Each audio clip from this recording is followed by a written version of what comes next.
नमस्कार साथियों, स्वागत है आपका मेरे इस नए वीडियो में यानी नए लेक्चर में।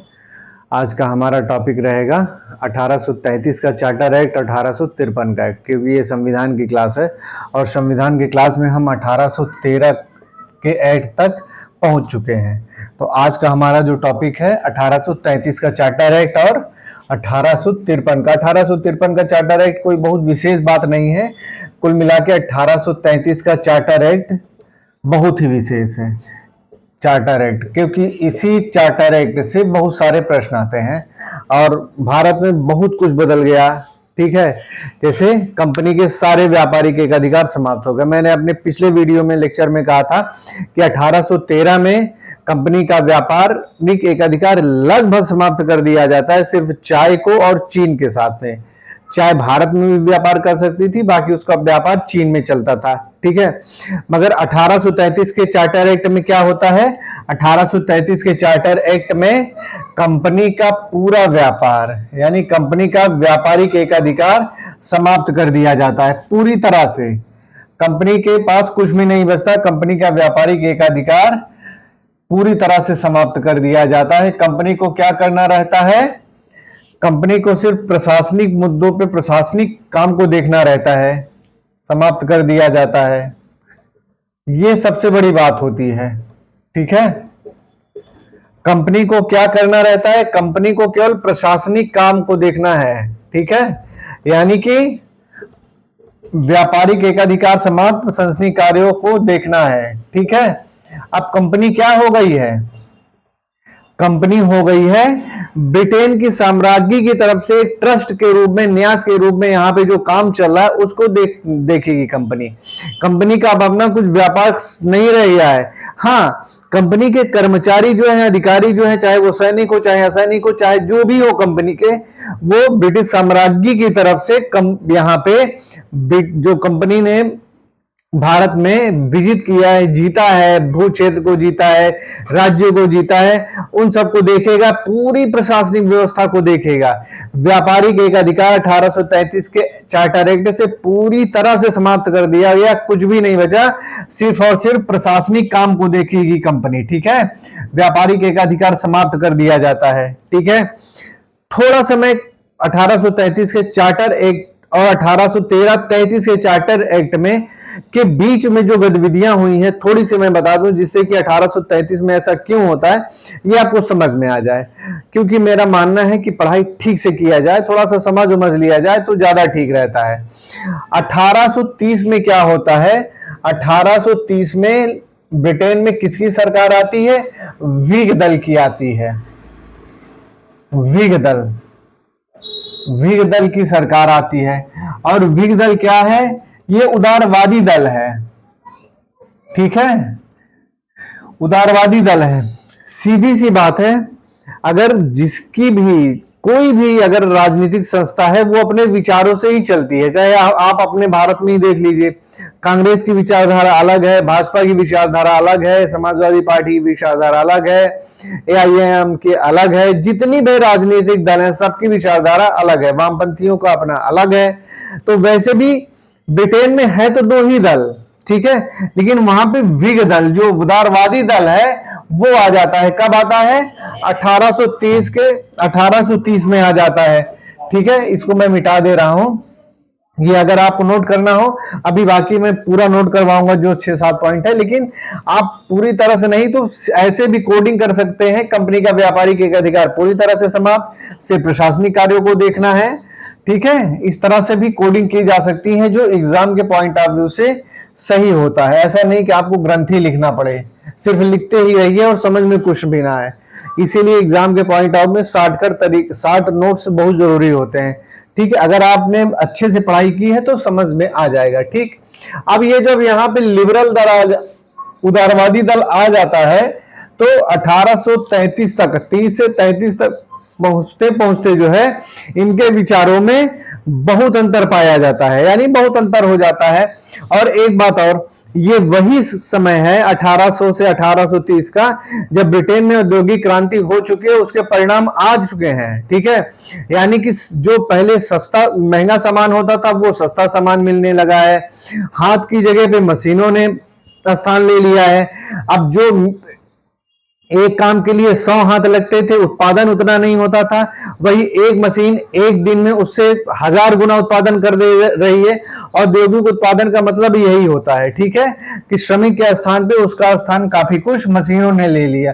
तो 1830 तक काफी कुछ ब्रिटेन में औद्योगिक परिणाम आने लगे हैं। इसी वजह से सभी जो उदारवादी दल रहते हैं, खास करके मैकाले रहता है और वो रहते हैं जेम्स मिल, ये बेंथम के चेले रहते हैं। बेंथम के मैकाले और मिल, खास करके मैकाले क्या होता है, जो बोर्ड ऑफ कंट्रोल की स्थापना हुई थी 1784 में। 1784 में पिट एक्ट आया था, और पिट एक्ट से क्या स्थापना हुई थी, बोर्ड ऑफ कंट्रोल। मैंने पिछली बार बताया, ये प्रश्न बहुत आता है कि बोर्ड ऑफ कंट्रोल की स्थापना किस एक्ट से हुई है, तो ये 1784 के पिट्स इंडिया एक्ट से हुई है। ठीक है, तो ये वही बोर्ड ऑफ कंट्रोल है, और मैकाले बोर्ड ऑफ कंट्रोल का सचिव रहता है।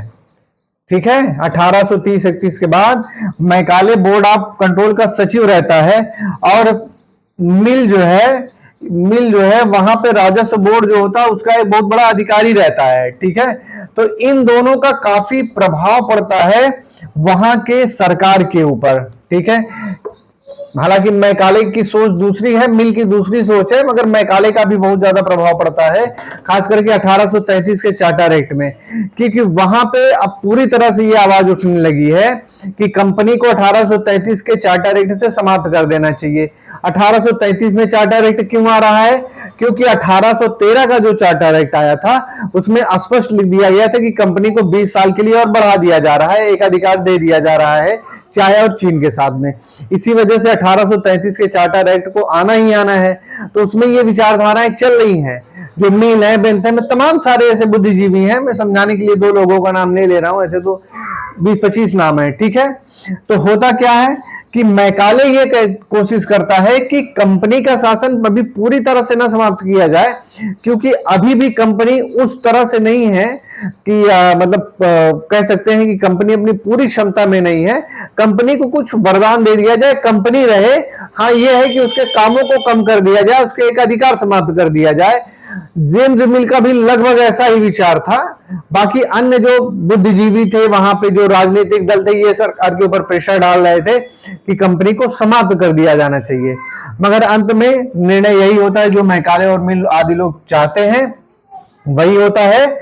और फिर होता क्या है, होता यही है कि 1833 का चार्टर एक्ट आता है, और 1833 के चार्टर एक्ट में उदारवादी दल के विचारों का बहुत जबरदस्त प्रभाव दिखाई पड़ता है। इसी वजह से 1833 का जो चार्टर एक्ट है उसको ये कहा जाता है कि वो भारतीयों के लिए बहुत अनुकूल है। ठीक है, हालांकि व्यवहारिक रूप में कितना अनुकूल हो पाया वो तो दूसरी बात है, मगर किताबी और सैद्धांतिक और जो कानून में लिखा है, जो चार्टर एक्ट में पास हुआ है, उसके अनुसार इसको भारत की तरफ थोड़ा सा झुका हुआ तो माना ही जा सकता है अन्य चार्टर एक्ट की अपेक्षा। ठीक है, तो ये हुआ 1833 का थोड़ा सा चार्टर एक्ट जिसको मैंने बताया। ठीक है, बताने के लिए बहुत सारी बातें हैं, मगर फिर वो ठीक नहीं है, फिर आगे बताया जाएगा। ठीक है, अब इसके द्वारा क्या किया जाता है 1833 के चार्टर एक्ट के द्वारा? 1833 के चार्टर एक्ट में सबसे पहला काम यह किया जाता है कि जो बंगाल के गवर्नर होते हैं उनको भारत का गवर्नर जनरल बोला जाने लगा। भारत के गवर्नर को, बंगाल के गवर्नर को भारत का पहला गवर्नर जनरल बोला जाने लगा, यानी कि भारत का गवर्नर जनरल कहलाएगा, चाहे जो भी कह दीजिए आप, भारत के गवर्नर को भारत का गवर्नर जनरल कहा जाएगा। ठीक, ये स्पष्ट कर दिया गया। दूसरी बात, लॉर्ड विलियम बेंटिक को भारत का पहला गवर्नर जनरल बनाया गया। दूसरी बात, भारत का पहला गवर्नर जनरल बनाया गया। ठीक, तीसरी बात क्या हुई? तीसरी बात यह हुई जो मैंने अभी बताया था आपको कि कंपनी के सारे व्यापारिक एकाधिकार समाप्त कर दिए गए। ठीक है, कंपनी के सभी व्यापारिक एकाधिकार समाप्त कर दिए गए और कंपनी सिर्फ प्रशासनिक कार्यों को ही देखा करेगी, समाप्त कर दिए गए। ठीक है।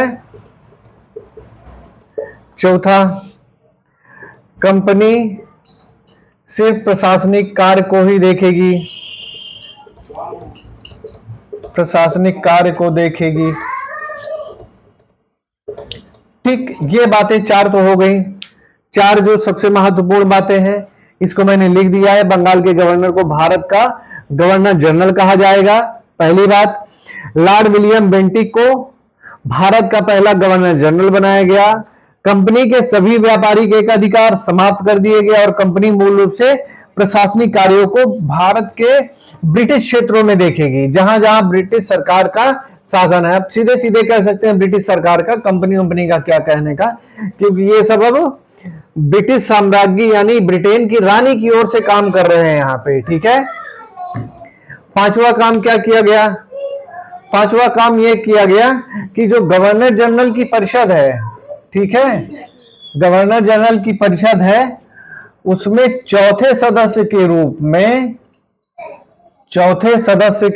में जो कि विधि या कानूनी होगा, विधि या कानून का होगा।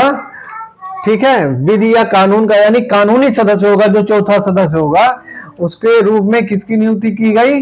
मैकाले की नियुक्ति की गई, मैकाले की नियुक्ति की गई। इसीलिए प्रश्न में आता है कि भारत के पहले विधि सदस्य के रूप में किसको नामित किया गया था या किसको नियुक्त किया गया था?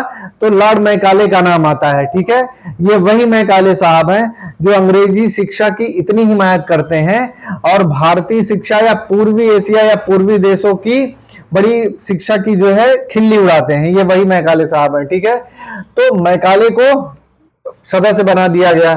ठीक है। छठवां जो सबसे इंपॉर्टेंट बात है कि अखिल भारतीय रूप से, अब मैं जो 2-3 पॉइंट आपको बताऊंगा, हो सकता है आप लोगों के जल्दी जो किताबें पढ़ते हैं, जैसे जो तैयारी करने वाली आती हैं छोटी छोटी, जैसे लूसेंट है या इस टाइप की किताबों में मिलता है, पर हो सकता है ना मिले, क्योंकि ये बातें टेक्स्ट बुक में ही लिखी हुई हैं। मिलता है, हर जगह मिलता है, लेकिन एक दो बात थोड़ा सा हो सकता है मैं ज्यादा बता रहा हूं। ठीक है, अखिल भारतीय ब्रिटिश स्तर पर यानी ब्रिटेन के जो क्षेत्र हैं, ब्रिटिश शासित जो क्षेत्र है, ये हर समय ध्यान दीजिएगा कि जो ब्रिटिश शासित क्षेत्र भारत में है उन्हीं की बात होती है हर समय। अखिल भारतीय का मतलब भारत तो है नहीं, ब्रिटिश शासित जो क्षेत्र है उसके विषय में बात हो रहा है। अखिल भारतीय रूप से कानून एक होंगे, अब एक होंगे, यानी कि केंद्रीकरण की नीति को अपनाया गया है, केंद्रीकरण की नीति को अपनाया गया। ये प्रश्न आता है कि किस एक्ट के द्वारा पहली बार प्रशासनिक या विधायी या अन्य प्रकार से एक ही वो केंद्रीकरण की नीति अपनाई गई है, पद्धति अपनाई गई, ये प्रश्न आते हैं। ठीक है, तो ये 1833 का है। अभी मैं सब समझा रहा हूं आपको, पहले लिख दूं। ठीक है, अपनाई गई। ठीक, अब पहले इन दो बातों को समझ लीजिए कि आखिर ये है क्या। ठीक, गवर्नर जनरल की परिषद यानी चौथे सदस्य के रूप में, यानी कि अभी तक क्या है 3+1 है। एक कौन है? गवर्नर जनरल है, गवर्नर साहब है। ठीक है, 3 अन्य सदस्य हैं। पहले कितने होते थे? शुरू में 1773 के रेगुलेटिंग एक्ट से 4 सदस्य होते थे, यानी कि 4+1 है। मैंने इसको बताया भी है आपको कि 4 सदस्यों की नियुक्ति हुई थी, जिसमें फ्रांसिस, क्लेवरिंग, मॉनसन और बारवेल थे, 4 लोग थे। ठीक है, लेकिन पिट्स इंडिया एक्ट से ये जो 4 सदस्य हैं +1 है, इसको 3+1 कर दिया गया था। 3 सदस्यों की नियुक्ति हो रही थी। ठीक है, पिट्स इंडिया एक्ट यानी 1784 से। अब क्या है, फिर से इसको 4+1 कर दिया गया है। ठीक है, ये वही चौथा सदस्य है जो 3+1 में आ रहा है। ठीक है, इसको 4+1 कर दिया गया है। लेकिन ये मैं जो समझाने जा रहा हूं ये सबसे गूढ़ बात है, मतलब सबसे इंपॉर्टेंट बात है। बात क्या है? ये जो चौथा सदस्य है ये कानूनी सदस्य होगा। कैसा सदस्य होगा? कानूनी सदस्य होगा।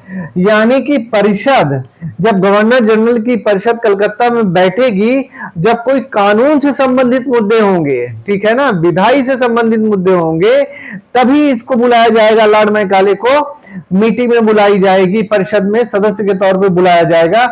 अन्य जो मुद्दे होंगे सिर्फ विधायी संबंधित या कानूनी संबंधित मुद्दों में ही इसको बुलाया जाएगा परिषद में। अदरवाइज किसी भी ऐसे मुद्दे पे, किसी ऐसी बैठक में मैकाले को नहीं बुलाया जाएगा। ये इसका डिफरेंस है, ठीक है, क्योंकि ये सिर्फ और सिर्फ कानूनी सदस्य है। मैकाले कौन सा सदस्य है? कानूनी सदस्य है। इसीलिए मैं आपको इसको समझाना चाहता हूं। आपने बहुत बारी पढ़ा होगा कानूनी सदस्य, विधि सदस्य, मैकाले है। मैकाले, ये मैकाले है क्या? कानूनी सदस्य का मतलब क्या होता है? इसका मतलब यही होता है कि जब गवर्नर जनरल की परिषद किसी भी ऐसे मुद्दे पे जिसमें कानून और विधि का मूल तत्व होगा, तभी इसको बुलाएगी, अदरवाइज नहीं बुलाएगी। बाकी कैसे चलेगा? बाकी 3+1 पे ही चलेगा। जब ये मामला आएगा तब 4+1 होगा। ये मेन बात है, समझने वाली बात है, ठीक है। दूसरी बात क्या है? हालांकि व्यवहारिक रूप में मैकाले का इतना प्रभाव रहता है कि इसको बुलाया ही जाता है, हर जगह बुलाया जाता है, लेकिन घोषित रूप से, सैद्धांतिक रूप से ये यही था कि कानून संबंधित मुद्दे पे, मगर गवर्नर जनरल इसको सभी मुद्दों पे बुला लेता था जब भी परिषद की बैठक होती थी, ठीक है। अब दूसरी बात क्या है? ये जो अखिल भारतीय ब्रिटिश शासित रूप से कानून एक होंगे, केंद्रीकरण की नीति अपनाई गई। अब समझ लीजिए 1833 के पहले, ठीक है, 1833 के पहले यानी कि जो ब्रिटिश भारत का क्षेत्र था उसमें 5 कानून चलते थे, अलग अलग 5 कानून चलते थे। 1833 के पहले 5 कानून लागू होते थे ब्रिटिश भारत के क्षेत्र में। मान लीजिए बंबई की परिषद है, उसने अपना अलग बनाया है। बंगाल की जो अलग खुद की परिषद है उसने अलग बनाया है, भले काउंसिल कलकत्ता में ही है, ठीक है ना। बंबई का हो गया, मद्रास का हो गया, ऐसी ऐसी जो परिषदें थी, उत्तर पश्चिमी प्रांत का जिसको संयुक्त प्रांत कह सकते हैं, आगरा वाला क्षेत्र कह सकते हैं जो संयुक्त प्रांत का था, वहां पे अलग अलग इस तरह से 5 कानून चलते थे। हर प्रेसिडेंसी के अलग अलग कानून होते थे जिससे शासन करने में बहुत समस्या होती थी, ठीक है। ये मैं 1833 के पहले की बात बता रहा हूं कि हर प्रेसिडेंसी के अपने अलग अलग कानून होते थे। जैसे मैं आपको एग्जांपल के लिए एक बात बता रहा हूं, ठीक है, एग्जांपल के लिए बात बता रहा हूं कि मान लीजिए कि जालसाजी की सजा मैंने बताया था आपको, नंद कुमार का केस याद होगा ना, 1775 में जब वारेन हेस्टिंग्स ने जालसाजी के आरोप में नंद कुमार जो बंगाल का एक बहुत बड़ा ब्राह्मण धनी रहता है उसको जालसाजी के आरोप में मृत्यु दंड दिला देता था। मैंने बताया था पुराने लेक्चर में कि ब्रिटेन में तो जालसाजी के आरोप में मृत्यु दंड का था प्रावधान, मगर भारत में ऐसा नहीं था। अब हम एग्जांपल के लिए मान लीजिए मद्रास प्रेसिडेंसी है, बंबई प्रेसिडेंसी है, ठीक है, बंबई प्रेसिडेंसी और आगरा प्रेसिडेंसी, मान लीजिए संयुक्त प्रांत का हम ले लेते हैं, आगरा प्रेसिडेंसी है, ठीक है। यहाँ पे अलग कानून था, यहाँ पे अलग कानून था, यहाँ पे अलग कानून था। यहाँ पे फॉर एग्जांपल अगर जालसाजी के लिए 2 वर्ष की सजा थी तो यहाँ पे बंबई में 5 वर्ष की सजा थी, यहाँ पे 7 वर्ष की सजा थी। ऐसे जितने भी सारे मुद्दे थे शासन प्रशासन से संबंधित कानूनी, हर जगह लड़ाई चलती रहती थी। इस वजह से ब्रिटिश सरकार को बहुत समस्या होती थी मामलों को सुलझाने में। इससे विलंब भी होता था, न्यायपालिका में अनावश्यक खर्चा भी लगता था, सरकार का कह सकते हैं काफी टाइम जो है इन्हीं सब पचड़ों में चला जाता था। तो अब सरकार ने क्या किया, 1833 के एक्ट से अखिल भारतीय कानून की ओर बढ़ गई। अखिल भारतीय कानून, या दूसरे शब्दों में इसको कह सकते हैं केंद्रीकरण की नीति अपना ली। केंद्रीकरण की अवस्था पहुंच गई या केंद्रीकरण की ओर बढ़ गए, जिसमें क्या होगा, अब जो कलकत्ता का गवर्नर जनरल है, यानी कि अब वो पूरे भारत का गवर्नर जनरल हो चुका है, ठीक है। तो जब वो पूरे भारत का गवर्नर जनरल हो चुका है कलकत्ता वाला, तो वो क्या करेगा, बंगाल का गवर्नर जनरल, वो पूरे भारत के लिए यानी कि जितनी प्रेसिडेंसी हैं ब्रिटिश सरकार की, उन सभी प्रेसिडेंसियों के लिए एक कानून बनाएगा और सभी प्रेसिडेंसियों को उसको मानना पड़ेगा। ठीक है, ये अंतर है, ये बहुत बड़ी बात है जो पहली बार हो रही है पूरे भारत में, खास करके ब्रिटिश भारत में, कि भारत का गवर्नर जनरल जो भी कानून बना रहा है उसको सभी प्रेसिडेंसी मानेंगी। ठीक है, एक प्रकार से कह सकते हैं कि अब ये इतना बड़ा बॉस बन चुका है कि चाहे कोई भी कानून हो, कैसा भी कानून, चाहे विधायी कानून हो, चाहे दीवानी कानून हो, चाहे प्रशासनिक कानून हो, कैसा भी कानून हो, ये बना रहा है, ये बॉस है, और ये जो बॉस बना रहा है इसको सबको मानना पड़ेगा, चाहे कोई भी हो। ठीक है, ये है अखिल भारतीय कानून या केंद्रीकरण की जो बात आप लोग पढ़ते होंगे। ठीक है, अगर आपको समझ में ये 1833 का चार्टर एक्ट नहीं आएगा, मेरी ये पूरी कोशिश है कि मैं इसको इतना विस्तृत आपको बता रहा हूं कि कभी कोई आपके मन में शंका रहे ही ना। ठीक है, मगर फिर भी नहीं आता है तो मैं दोबारा पढ़ा दूंगा, फिर कभी क्लास ले लूंगा, लेकिन ये इंटरेस्टिंग टॉपिक है। ठीक है, अब क्या बात होती है, फिर अब आगे आइए। ठीक है, भारतीय कानूनों को पहली बार, जितने भी भारतीय कानून हैं, यानी कि भारतीय कानूनों को पहली बार संहिताबद्ध करने की बात कही गई। भारतीय कानूनों को पहली बार संचित यानी इकट्ठा करना, संहिताबद्ध करना, संहिताबद्ध करना, और क्या किया गया, और उसको सुधारने की बात कही गई। ठीक है, सुधारने की बात कही गई, ये किया गया। मतलब इसका यह है कि पहली बार जो भारत में कानून चल रहे, मान लीजिए हिंदू कानून अलग है, मुसलमान कानून अलग है, पारसी कानून अलग है, बौद्ध कानून अलग है। भारत में आपको पता ही है अनेकों धर्म जाति हैं, तो सबके कानून अलग अलग हैं। तो उन सब कानूनों में से जो मेन बात है, ठीक है ना, सबको सम्मिलित रूप से पहली बार इकट्ठा किया जा रहा है, ढूंढा जा रहा है, ढूंढ के उसको कोडिफाइड किया जा रहा है। ये सब सारी चीजें 1833 के चार्टर एक्ट के द्वारा भारत में की जाएंगी। ठीक है, ये सब चार्टर एक्ट में लिख दिया गया है। फिर अगली बात क्या है, 8वां पॉइंट हम लोग पहुंचते हैं। ठीक है, पहली बार जो है इसकी धारा 87, इसी 1833 की धारा 87 है, बहुत ही इंपॉर्टेंट है, प्रश्न आता है आईएएस, पीसीएस, एसएससी कहीं भी उठा के देख लीजिए। धारा 87 में कहा गया कि कंपनी में अब किसी भी आधार पर धर्म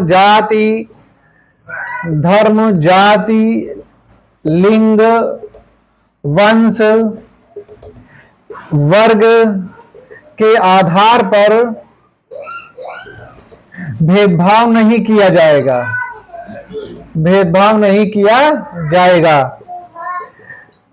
ठीक है, यानी कि धारा 87 में स्पष्ट लिख गया कि कंपनी में अगर अब किसी को आना है, यानी कंपनी के कह सकते हैं कि कंपनी में सर्विस करनी है, तो किसी भी भारतीय का मतलब मेरे फिर वही है कि ब्रिटिश सरकार की जो भारत है, यानी कि ब्रिटिश भारत सरकार है, उसका मैं बात कर रहा हूं। किसी भी भारतीय के साथ में इन सब चीजों के आधार पर भेदभाव नहीं किया जाएगा।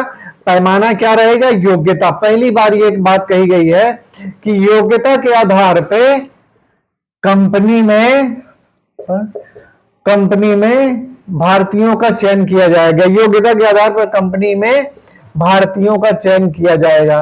ठीक है, ये बहुत इंपॉर्टेंट बात है जो इसी एक्ट के धारा 87 में कही गई है। ठीक है, यानी कि एक प्रकार से कह सकते हैं कि कंपनी जो है अब पूरी तरह से इस मोड में आ चुकी है कि भारत में हमको इस तरह से शासन करना है कि भारत में विद्रोह भी ना और भारतीयों को ज्यादा से ज्यादा लिया जाए शासन प्रणाली में। ठीक है, क्योंकि कंपनी के अब व्यापारिक एक अधिकार समाप्त हो चुके हैं 1833 के चार्टर एक्ट से, कंपनी प्रशासनिक मोड में आ चुकी है। तो इसी वजह से ये है कि योग्यता के आधार पर कंपनी में भारतीयों का चयन किया जाएगा। हालांकि व्यवहारिक तौर पर यह हो नहीं पाता है, और आपको पता है कि 1853 का जो एक्ट आया था उसमें जो पहली बार ये बात कही गई है कि 1854 से खुली प्रतियोगिता आयोजित करवाई जाएगी, करवाई जाएगी सिविल सेवकों के लिए, ठीक है।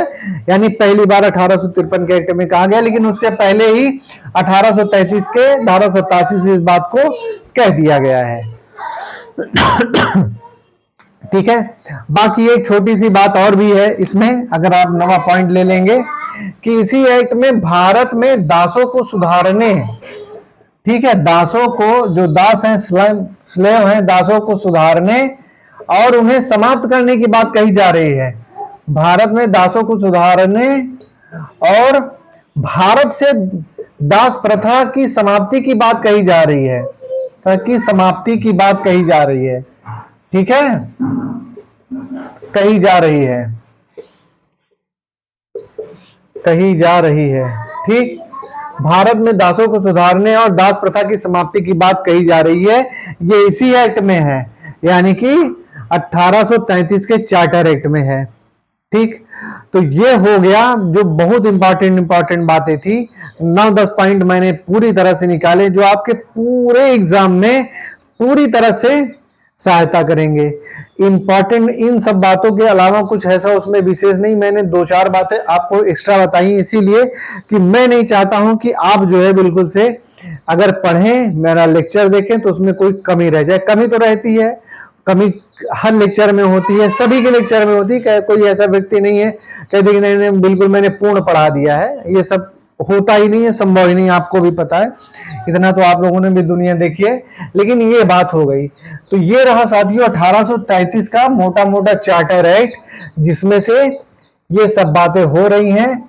कंपनी समाप्त हो गई भारत में, व्यापारी के अधिकार उसके समाप्त हो गए।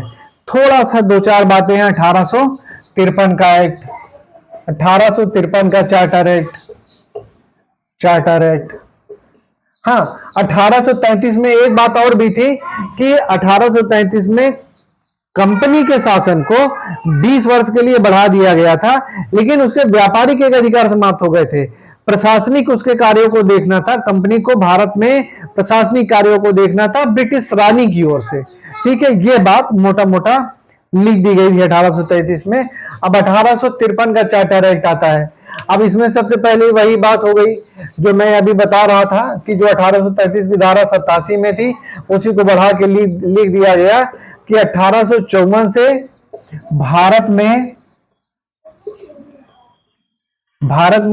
ब्रिटेन में खुली प्रतियोगिता, सिविल सेवकों के लिए खुली प्रतियोगिता का आरंभ किया जाएगा,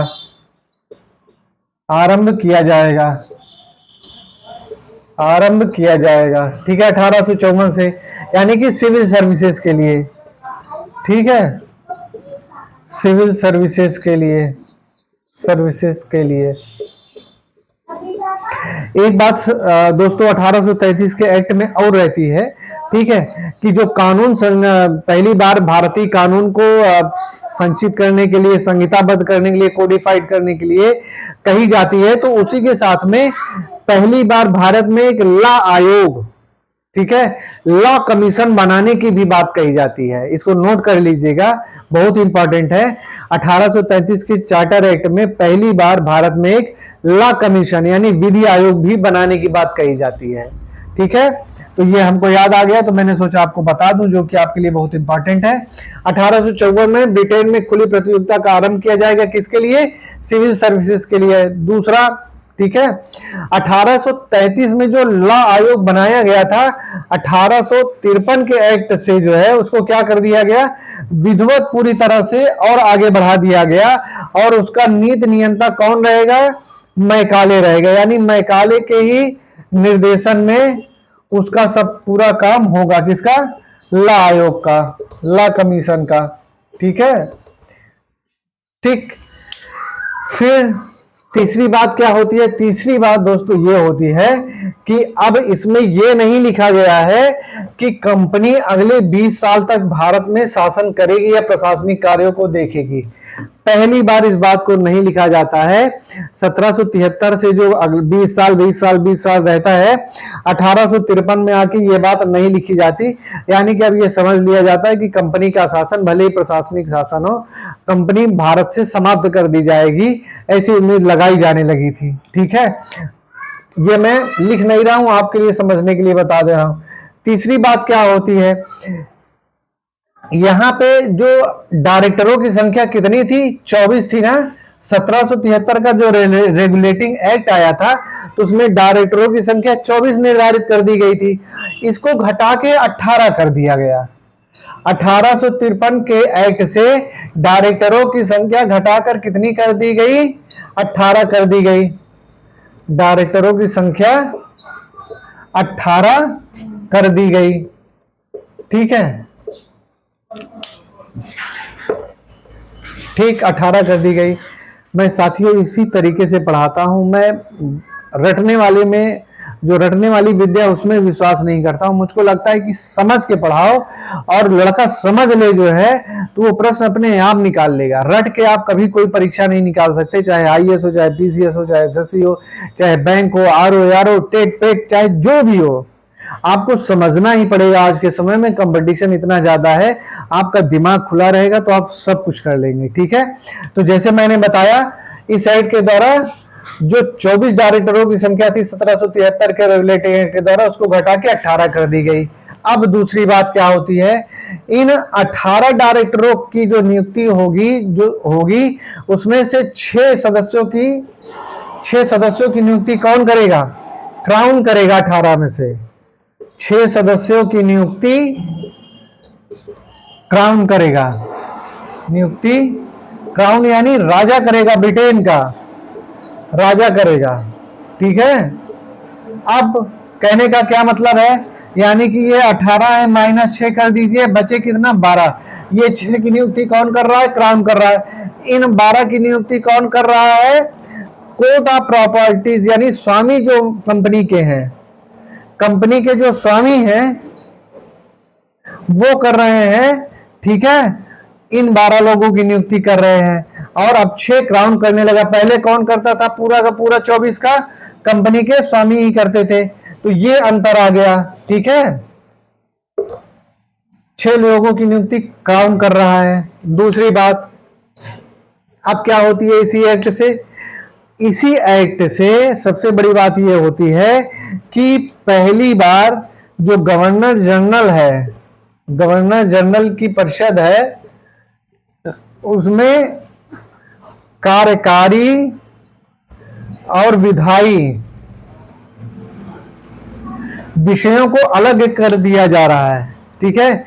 जैसे आज हमारे आपके यहाँ क्या है, संसद का जो निर्माण है या संविधान में कैसी व्यवस्था है, विधायिका अलग है, न्यायपालिका अलग है, कार्यपालिका अलग है, ठीक है।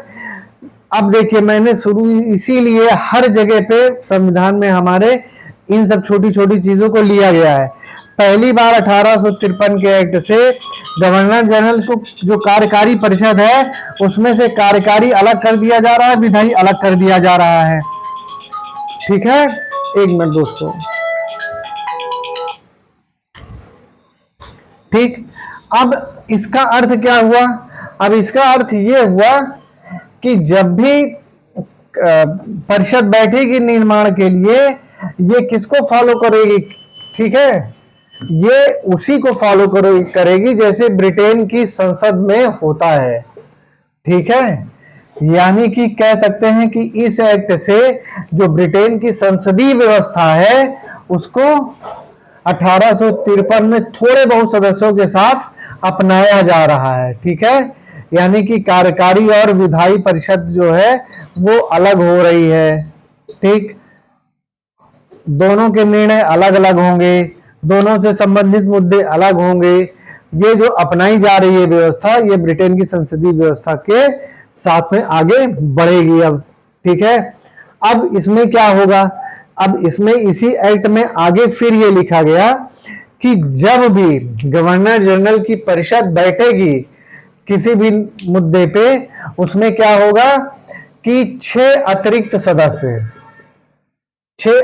सदस्य को बुलाया जाएगा,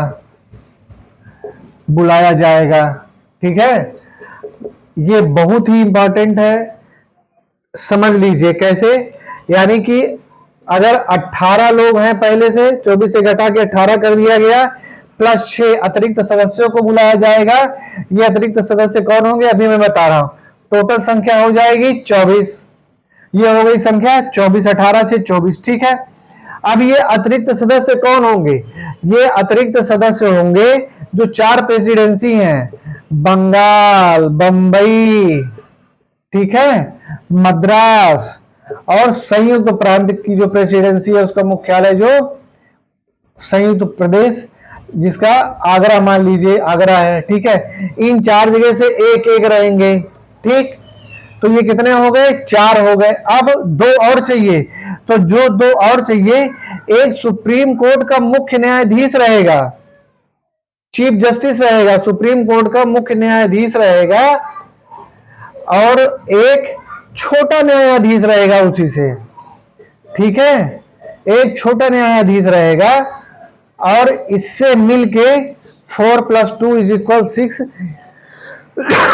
यानी कि ये जो 6 लोग हैं, ये वही 6 लोग हैं जो बंगाल, बंबई, मद्रास, संयुक्त प्रांत से आ रहे हैं 4 लोग, और एक सुप्रीम कोर्ट का मुख्य न्यायाधीश, एक उससे छोटा न्यायाधीश।